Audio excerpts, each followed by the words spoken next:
A day in Sunnyland. Once upon a time, in a beautiful country called Sunnyland, the sun always shone bright. The fields were green, and flowers bloomed in every color of the rainbow. The people of Sunnyland were very friendly and loved to celebrate. One day, a girl named Mia decided to explore her country. She packed a small bag with some food and water. "Today, I will find the best place in Sunnyland," she said with a smile. Mia started her journey in a big green field. Thought she saw many butterflies dancing in the air. "Wow! Look at all the colors," she exclaimed. She took a moment to watch them and then continued on her way. Next, Mia visited a small village. The village had cute houses and happy people. She met an old woman named Grandma Rose, who was baking delicious cookies. "Would you like to try one?" Grandma Rose asked. Mia happily accepted a cookie. It was warm and sweet. "Thank you, Grandma," she said.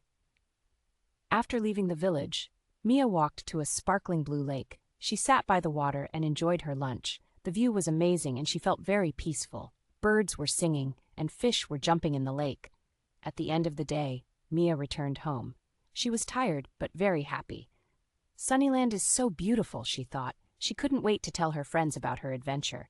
That night, she dreamed of butterflies, cookies, and the lovely lake. Sunnyland was truly a magical place.